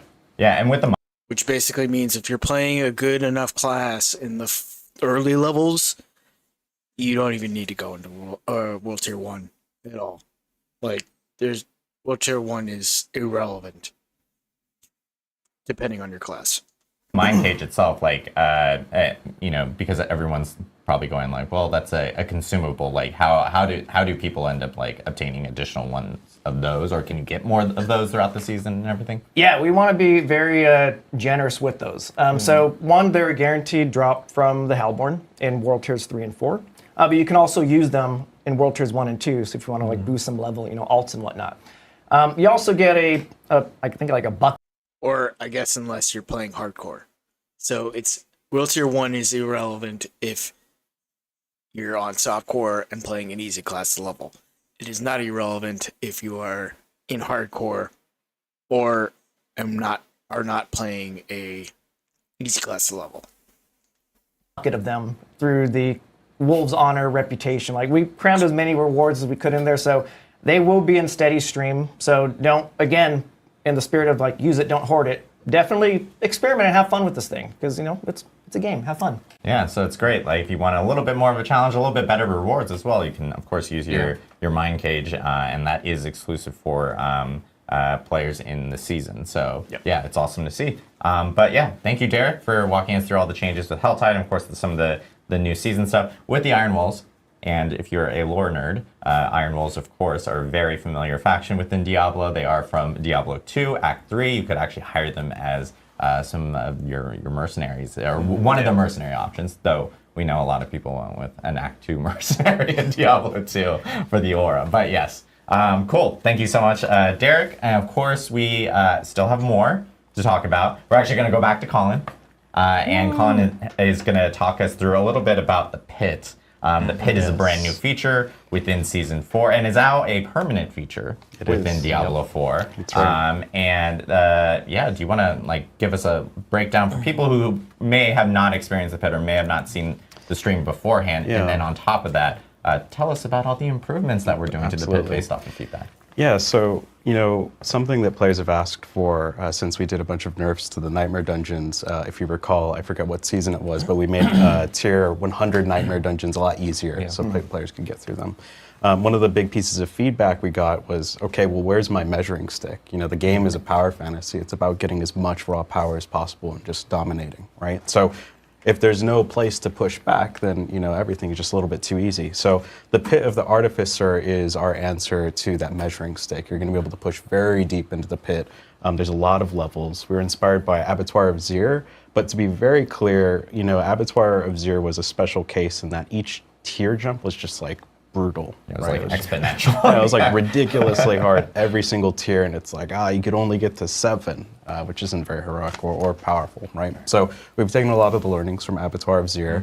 The Pit goes very deep. There's many more tiers. It's much more gradual, so you can start pushing into it and getting some of these masterworking material rewards. And the Pit is all about, just blasting through monsters and the demons. So when they're talking about the Artificer, it's the Pit. But why call it the Artificer's Realm and the Pit? Why not call it one or the other? Which is, I don't know. That's just a, it's like quirk of mine. Of hell, right? There's no negative modifiers. We're not CCing you a bunch. This is really just a test of how powerful your build is. So from the PTR, we actually got feedback that it was way too easy because we added a ton of power through tempering, through the Codex of Power. It's just much easier to get a lot of those aspects online. So we've taken a look and we've moved some of the masterworking material tiers around. Previously, This guy has animate. Oh wait, no, he doesn't. One is corpse explosion, one's animate. Okay, never mind. The tier 1 masterworking materials only came from 1 to 20. We've moved that up 10 tiers. So tier 1 will come from 1 to 29. Tier 2 will come from 30 to 59, and tier 3 will be 60 plus. And what that does, it just makes the journey feel a little bit more rewarding, right? Like we saw in the PTR that people just like within the first 2 hours just blasted through all of it because they're so powerful. So we've just adjusted some of the rates there. So you have to push a little bit deeper. You have to optimize your build a little bit more. So those armor caps are things to watch out for, right? Where if you're over the armor cap, it's just a straight optimization to start thinking about how you want to replace some of that armor. We think that feels pretty good. And overall, we've increased the health and damage, or sorry, I should say, increased the health on all monsters post level 100, both in the pit and nightmare dungeons. So the enemies should be pushing back on you a little bit more, right? You care a little bit more about utility, defense, outside of just one-shotting everything, right? So it sort of tests you a lot more. You know, and part of that feedback, though, that we've heard is that, well, like, nightmare dungeons don't feel very rewarding. The pit doesn't feel super rewarding post, you know, that 60 tier when you're getting those top-end masterworking materials. So we've done 2 major changes. One is we've added obols that scale with both of these tiers. So everything past tier 46 in nightmare dungeons and everything past tier 1 in the pit, actually. It just always gives you obols. You might ask, like, but obols are terrible. But, you know, again... Why do I want obols, Colin? I know, right? A big part of Season 4 was that, you know, we made the Gambler guarantee 925 legendaries at level 100. And those legendaries can roll greater affixes. So, you know, if you blow, you know, a ton of obols on two-handers, for example, those two-handed legendaries you're getting are the same as anywhere else in the game. So it's actually a huge efficiency boost to getting the items you're looking for. So to be clear, you can get like some of the best items in the game You can from get- the obol vendor now. Absolutely. So that makes them a lot more valuable. And one thing that is also changing with obols is like, because, you know, when people pick up obols, they're like, oh, I've got my cap. And Yeah, now probably I'm like, someone's like I'm like, typing. I run back to town. But Colin, the obol cap is fucked. So, you know, like, we've increased the obol cap substantially. So the amount of obols you get now is 2,500 you can hold up to. Oh, yeah, that's so you can nice. just like go to the gamble. Oh, nice. I was about to say, if I have to go to fucking town more because of obols, because now it's part of the fucking gameplay loop that I can't just ignore, then that will be fucking annoying. But thank God. And be like, give me everything. And you can just do that a couple of times. Yeah. So get your obols and hit the tables. Pretty Yeah, much. yeah, exactly. And the items are incredible. And just to like double down on this for a second too, like one of the things that we also did as part of this, like when you use the enchanting feature in Diablo 4, you can't actually enchant off of an affix into a greater affix. That's right. Yes. So when a good item drops for you in the base game, you can't try to like roll for greater affixes off the enchanting system. Yeah. It's good for getting you to a stat you really need in a situation where an item didn't get you what you wanted. Yeah. But now with the obols vendor, like those items, not only are they iPower 925 and they have the chance to be legendary, of course, like the obols vendor always has, but you also have a chance to get greater affixes That's right. off those gambled Yeah. items. Yeah. So if you're looking for a particular pair of gloves, you're looking for a particular helmet, and you're saying, I really want a greater affix version of cooldown reduction on my helmet. Right, like now it's like, okay, cool. I'm going to take my 2,000 obols. I'm going to go to the vendor. I'm just going to just gamble, and try to get that one helmet. Yeah. Like now I have a chance to really do that, and this is a way for you to like getting more drops and such inside the pit is one thing, but giving you more choice when you get out of a pit run, I think Yeah. is very, very Yeah. valuable. It's going to feel way better. Yeah. Absolutely. Yeah, and another change we made was to Glyph XP. We got a bunch of feedback Yes. that's like, God, what the hell, Nightmare Dungeon. So we've increased the Glyph XP by 25%, which is faster leveling. And we've also scaled the amount of rune shards, which is the pit currency to get into the pit, with Nightmare Dungeon. So you can create sort of a positive feedback loop if you're really strong, you're really powerful, you're hitting those tier 100s. In the Nightmare Dungeons, you're getting tons of pit keys that you can then translate into the pit and just get lots of runs and lots of masterworking there. Yeah, so a lot of feedback from Nightmare Dungeons. People were saying like, "Hey, are we planning on making any changes to that Glyph XP?" And so there are sure some. did. We sure did. We actioned on it for sure. So there's funny enough. There's also even in the season journey, I believe there's also like changes to the ashes themselves where you can actually use that to boost even like Glyph XP is also part of that. With the season journey. So very cool stuff that we have. One more. Sorry. There's more. I have this list, but then I don't actually read it. But then it's just he like a doesn't prompt. actually Yeah, sorry. The one other thing that we did was we heard a bunch of feedback that players were dying at the end of the pit because we have this like shadow boss that sometimes comes in and throws a wrench in what you're doing. And you know, as much as I push for learn to play, you know, our encounter designers. I like the philosophy person. Ruthless. Absolutely. Take it was that, hilarious. hardcore players. Surprise. Yeah. Surprise. Yeah, isn't it fun to die after you killed the boss? So our encounter designer did an amazing job cleaning up a lot of those affixes after you kill that boss, and the arena should be clear now after you kill that boss. As chat says, get good. That's we saw that a lot, and if you're a hardcore player, that would have been a tragic loss to your character. I prefer the word hilarious. Yeah, some designers like fist pumping, like, yes, got him. Yeah, just watching streams and reactions from that. So awesome. So a lot of changes coming for the pit. Pit is, of course, a new feature within Diablo 4 permanently, and you can experience that in Eternal and Seasonal realms. And of course, we have some updates to the boss ladder, because the boss ladder itself is changing pretty significantly. We talked a little bit about like how you can get additional materials in other places that Derek had mentioned, but Colin has additional like points that he wants to bring up about the boss ladder, because we got a lot of feedback on that, and there's some new changes to it with Season 4.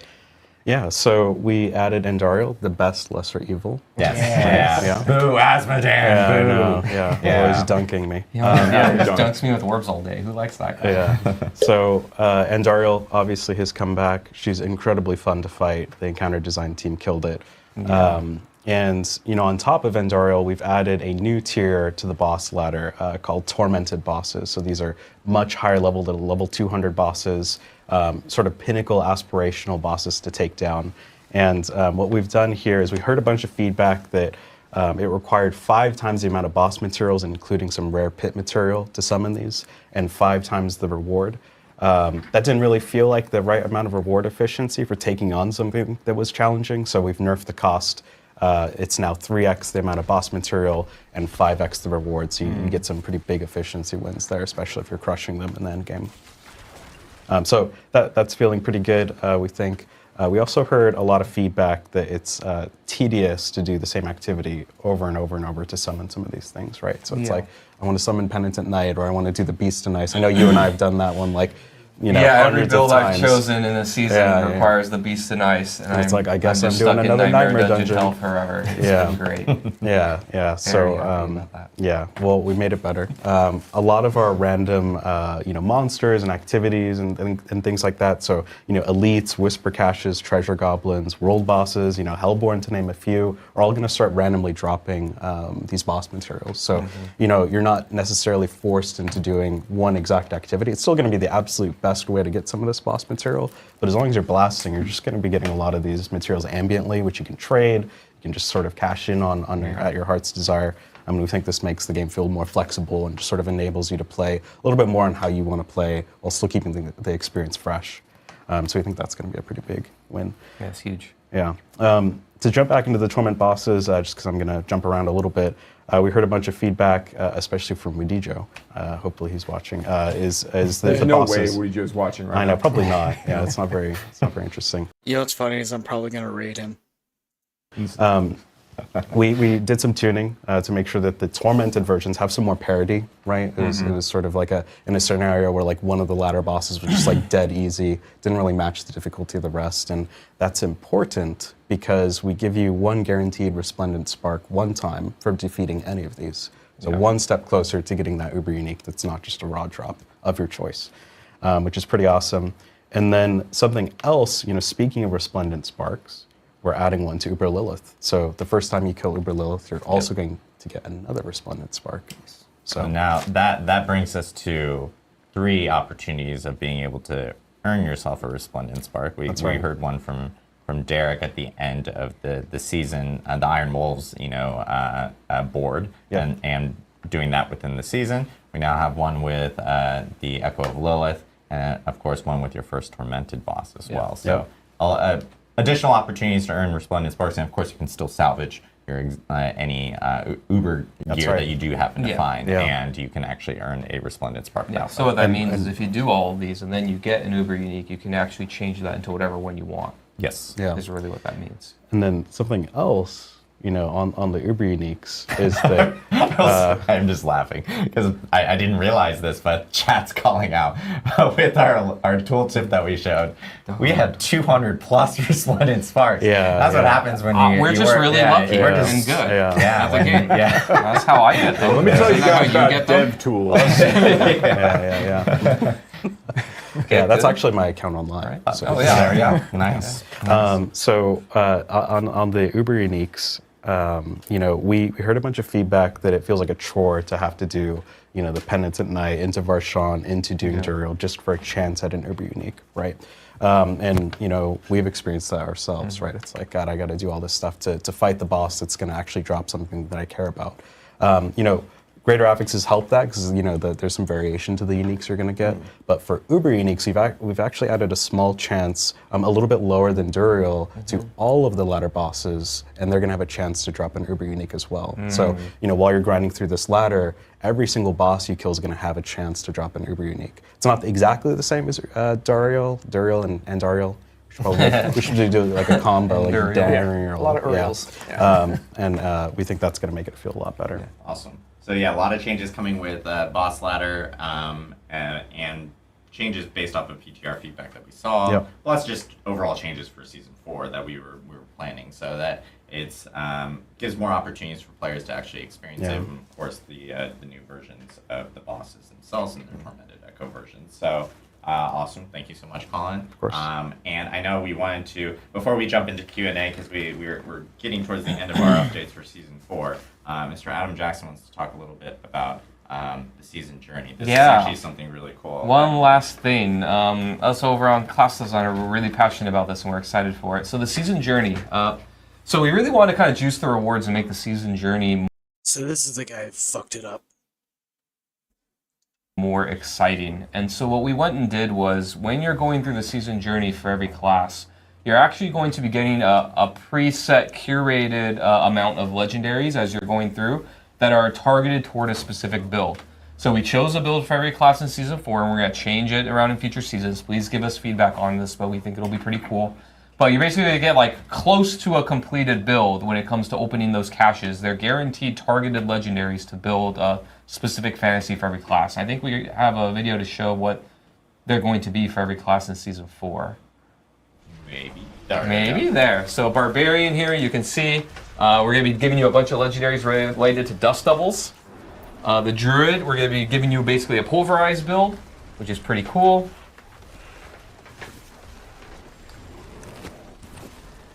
Next is the Necromancer. Of course, everybody's going to be playing minions, so we gave you a bunch of minion-focused legendaries.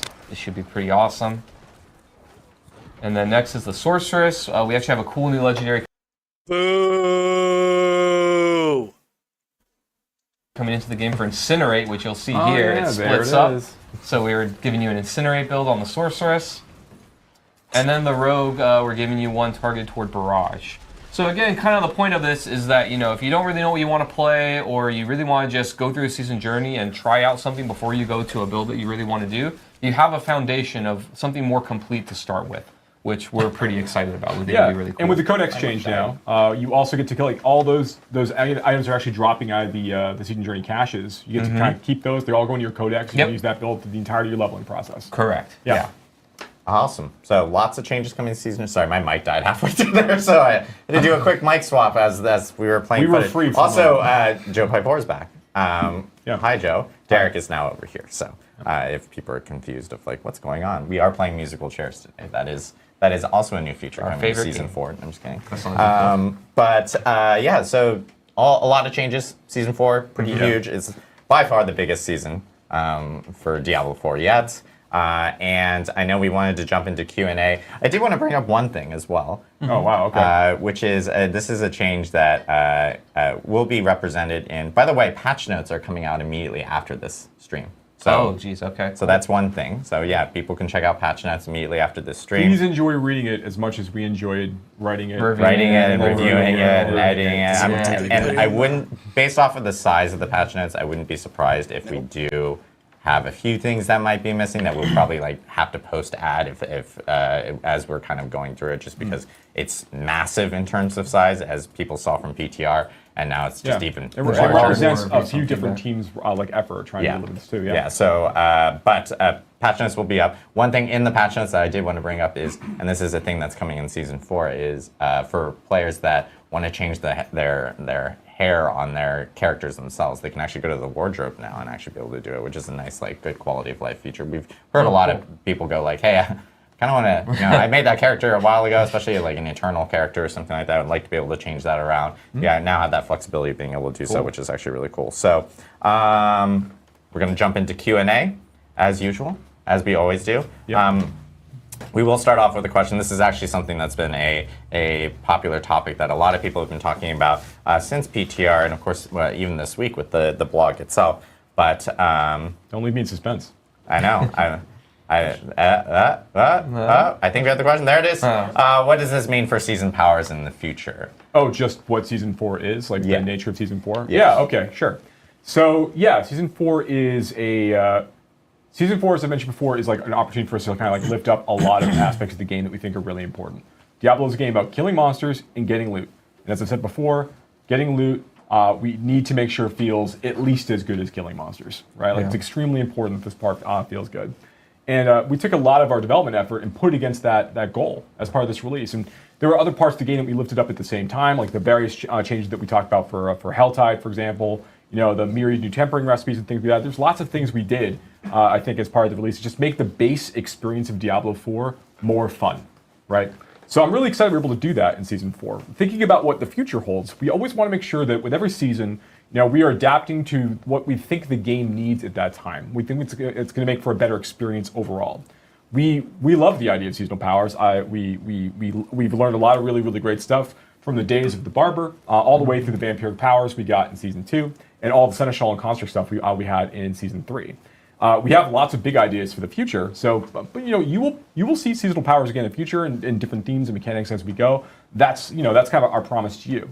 And with the things that we have in terms of like the Iron Wolves quest line and the various rewards you get, changes we made to the season journey for like getting like all of those themed items, those various like kind of aspect builds together as you kind of progress through. We want to keep building upon these mechanical elements as well at the same time to kind of continue to help lift up the experience. So yeah, we will be returning seasonal powers in the future. But with every season, we want to make sure that we're doing what we think is be up, like lifting the game up the most, the things that we think are most important at that time. Awesome. Question from I'll bounce between some questions from chat and from our forums because we did have a thread up in our forums about specific questions. But this one's from the forums. This is from Avalon. They're asking if because season 3 actually ran longer and season 4 itself had a PTR, will season 4 actually be a shortened season or will it still be a standard size season? They weren't sure how PTR is actually affecting the time on it. So PTR is not as impactful for the timing here. I think it's a slightly shorter season. I think it's like 1 week shorter or something. I need to look at the date. Yeah, and I will note like PTR. The reason why season 3 ran longer was because we wanted to make sure that we could get that PTR. This was our first PTR, so there was a little bit more effort needed to get that out for players. Yeah, you're absolutely right. So like I think about when I'm thinking about the future and like what PTRs look like, and what we want things to be like. It's not that like having a PTR automatically means that everything is going to take longer to deliver. But there was a lot of things we had to set up for the first time for the PTR for season 4, and I'm really glad that we did because as I think you've seen, there's a lot of things we learned as going through the process. And it gave us the time to iterate and use the feedback too, which we did a lot of things on based on. Question from Blake Darko CS. Will you guys think about maybe a potential different beam color for items with greater affixes? So I know we talked about this for a while. Yeah, I think that's something we're definitely going to keep an eye on. Like right now, we think that the little dots, or I should say huge dots, the huge stars on them, are doing a pretty good job. But that's something that we also need to feel out and play, and we're super open to feedback and seeing how these new big stars are going to help. Yeah. The change, especially the changes in the inventory, because now you can actually. I have a feeling that these highlights of affixes, the gears, the affixes will slowly grow bigger over time until they're too big. And then they'll scale back. Identify them in your inventory and everything is really big. And these also roll on unique, so there's a little bit of work that we'll need to figure out. But again, it's true. Yeah, you can get greater affix on unique items as well. So it's the beam color gets a little confusing there. So something that we'll monitor for sure, and of course something that we've seen from players and a lot of people bringing that specifically up. Fire Dragon Dad says, are the Season 4 updates going to retro into existing Eternal? So everything we talked about today, with the exception of the Iron Wolves questline stuff, is actually present in the Eternal realm. So players like the Codex power changes, everything like that will be there.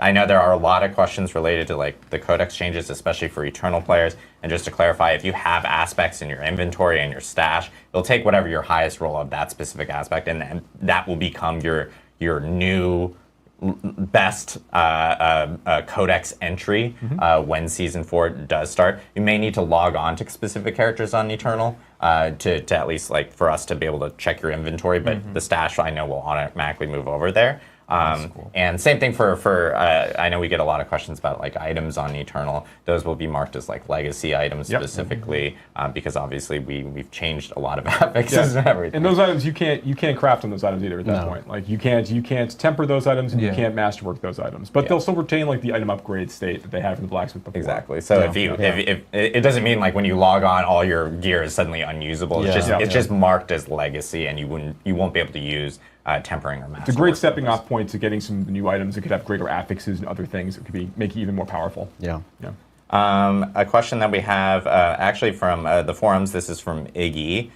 With the itemization reworks, is there what is like the next like big thing you guys are actually looking at potentially wanting to really work on within the team? I don't know if we want to play our cards too early. Well, I think We're working on things. We're working on all kinds of stuff, everybody. But no, I think one thing we want to continue to work on, I think you see like, as we're thinking more about the end game experience, a lot like when we launched Diablo 4, we thought of end game really as a journey from 50 to 100, like the things you're doing along the way and getting all of your Paragon glyphs and leveling those glyphs up and go diving deeper into Nightmare Dungeons and going and eventually confronting Lilith. That was what we kind of imagined or thought that endgame would feel like, and that was a good thing for us to build on.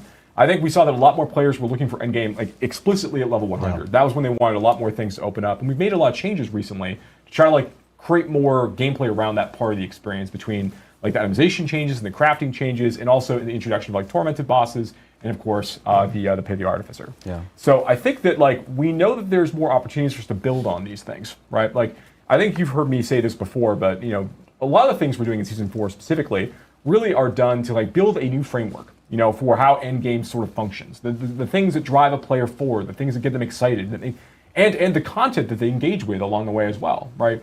We want to make sure that that players are having a really fun time, a rewarding time while they're playing Diablo 4, and that they can find opportunities to be appropriately challenged as they go through the experience as well. We think there's more opportunities for us to kind of like grow and expand the offerings of things that players have access to, the things they can go experience, at that stage of the game. Awesome. Question from Old Dudes, New Games. I love these names. They're so good. What about codex resetting when swapping characters? That was actually just an issue on PTR. Like when you swapped characters and stuff like that. Sorry. Yeah, when you swap, then you use the boost NPC. Yeah. Yeah. So that was not a thing that you will experience with Season 4, and so that's not a common thing or a normal thing that's supposed to actually happen. So codex powers are shared between your alts on the season, I guess. It just was a bug that we had in PTR. There's a lot of questions here about the mind cage, and I just want to maybe clarify with the players. Opus Crocus says, if you consume more than one, does the mind cage stack or does the timer reset? Timer reset, I think. Yeah, the timer resets. Timer resets. Okay, and then. So there isn't a cooldown for it. So if I have two of them and I consume one, and then wait for the timer to click out, then I consume the other one. Man, this is gonna make leveling like a joke. In regards to, again, this is from Optics. Do mind cages trigger for a single player or your whole group if you're grouped up? Single player. Just a single player. Yeah, it's a personal thing. Okay. All right. So clarity around the mind cages, because I know we've had a lot of people ask specifically. And we want about feedback that. on this, by the way, too. So when you get a chance to play with the mind cage during the season, tell us what you think. We want to know. Well, I'll tell you live. This is from Nupu Games. Do unique items get a stat/functionality boost since tempered legendaries are just straight up better? And is it generally not worth it to equip a unique item after the patch? Yeah, I mean, I think Adam can speak to some of these changes if you wanted to jump in, but we've done a pass on all the unique items. We've done things like Razor Blade, I think has 4 Thorns affixes, and we changed what the legendary power is. Yeah. By the way, that was a big question we got from people in was it? PTR Okay. because they were like, "Hey, what What about Razor Plate?" We heard a lot. No, we in had the to change Razor Plate. Yeah, But it'll be cool. And it's actually in the patch notes, and yeah, it's a lot of thorns. Razor Plate's Yeah. hilarious. We still love it. It's hilarious. I wanted to just have like 1 so you can't miss on Masterworking. Yeah. but that might Yeah, have what been I'll too say crazy. though about the unique to legendary item power level, I suppose, is that we knew when we were making these tempering changes and updating those that we wanted legendaries because they kind of have they have kind of different identities right now in the game, and so we're still figuring out what we want to do with uniques long term. But the idea is that like legendary items or items really, they have a journey, and you're working on them, and there's a story to them, and you get it, and it's not like a one-stop shop. You're done, kind of like how they were before. Uniques, a part of their identity is that like you get a unique and it's freaking awesome and really powerful and very exciting, and you have it and you're done with it. And so we're keeping this discrepancy of like what their purposes are in the game for now, and kind of seeing how it goes. We did take a look at some uniques, but we didn't like do a whole pass of like every single unique now has 5 affixes or something like that. Like we wanted them to be a little bit different, have different identities. So we do kind of expect that uniques may be less prevalent than they were before. We still believe though that a lot of uniques are really key for various builds, and so you're still going to want them. But you're not going to want like a unique in every single slot in your character now because they're just clearly always better, right? Sometimes some builds will want more uniques, some will want less, and we want to kind of see how that plays first before making sweeping changes.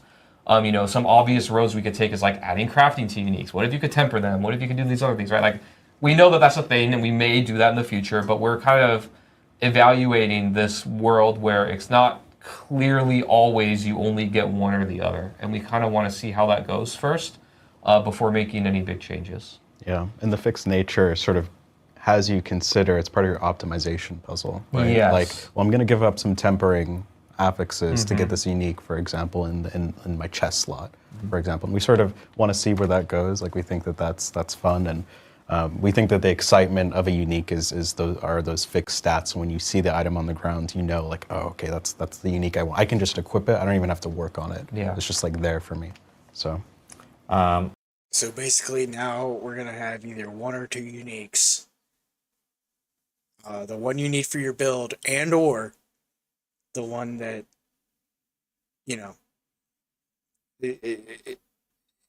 there's no point in not taking.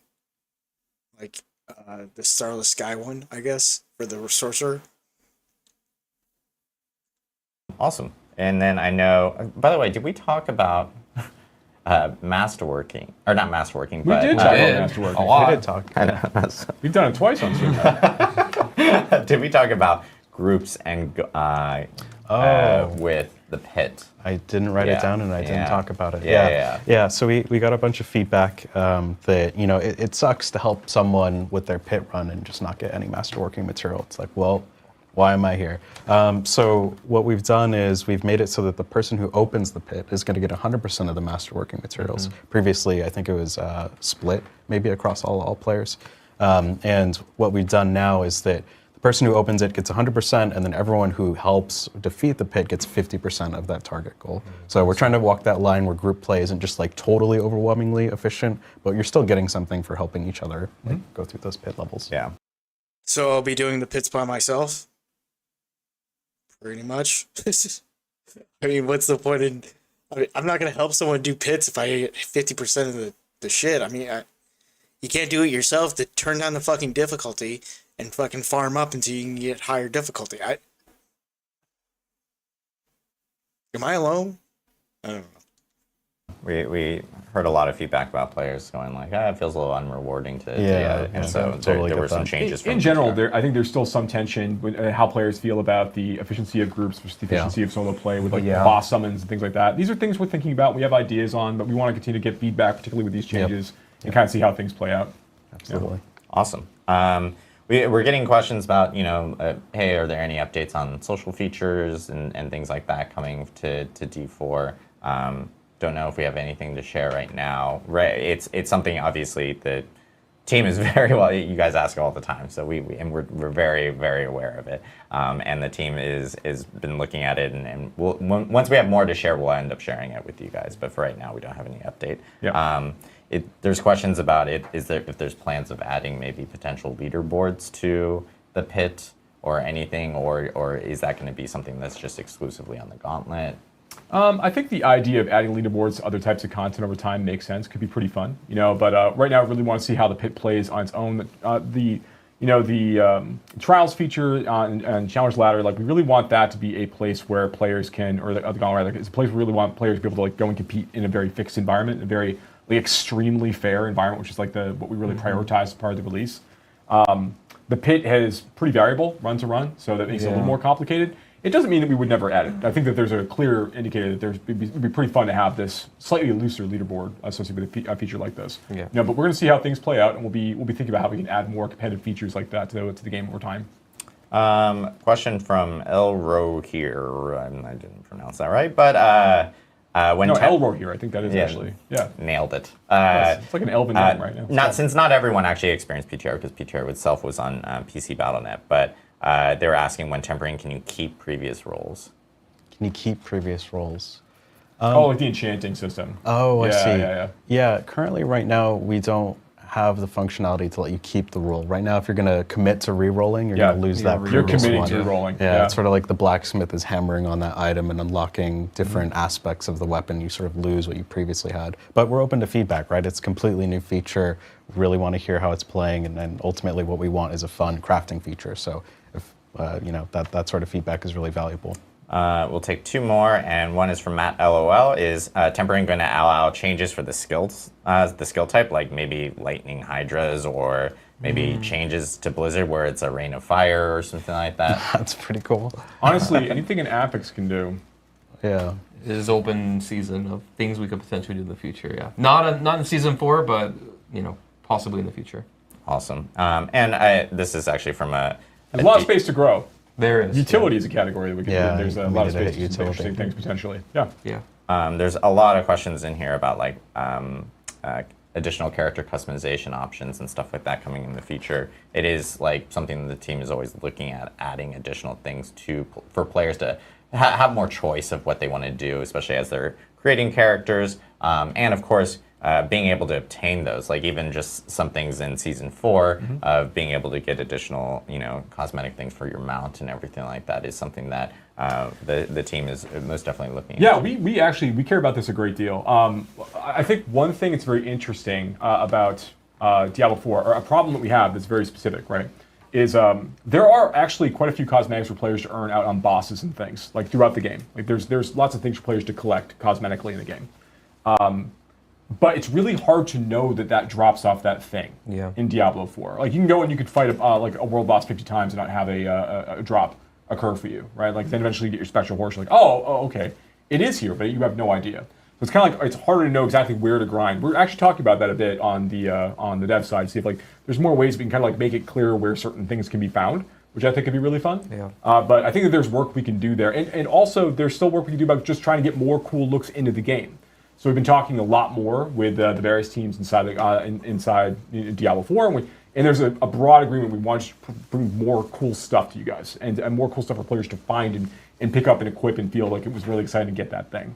One thing we're doing like already is as we develop more uniques, we're trying to make sure that we have like more unique appearances to go with all of them. We have like a lot of really, really fun ideas. We have to constantly like wrestle with like, all right, we only have like this X many swords, but like we have like this many ideas for swords, and we want to like try to get this in the game. We want to wait till we have the artwork for a sword.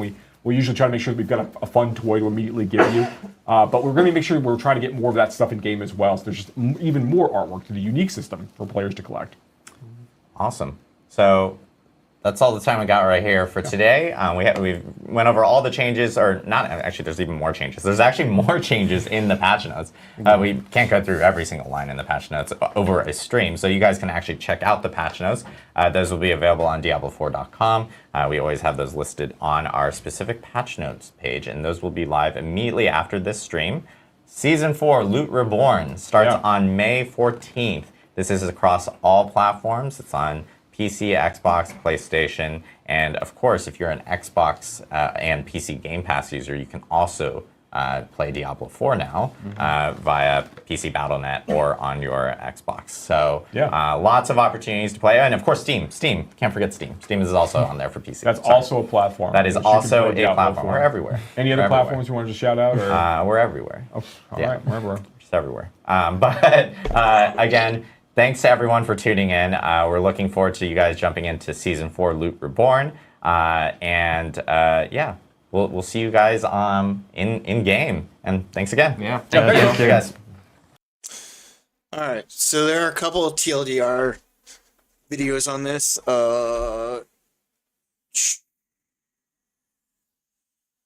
Rax has one, Microbio Boy has one, Wadiju has one, Riker has one. The best two of those are Rax and Microbio Boy. Sorry, Wadiju and Riker. I'm sure you don't care though. But that is basically it. Nobody's talking in chat, so there are no questions. So I guess I'm gonna raid Wadiju now because yeah, I have that power. So get ready to watch Wadiju and him not shout me out. Awesome. Later. Oh, I'm unable to raid Wadiju at this time? Well, thank you. No. Really? Why can't I raid? Why?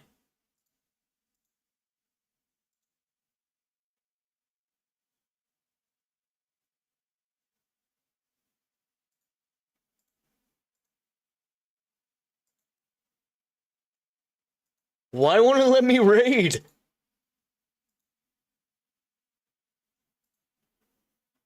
End stream. Alright, I'm gonna end stream on YouTube.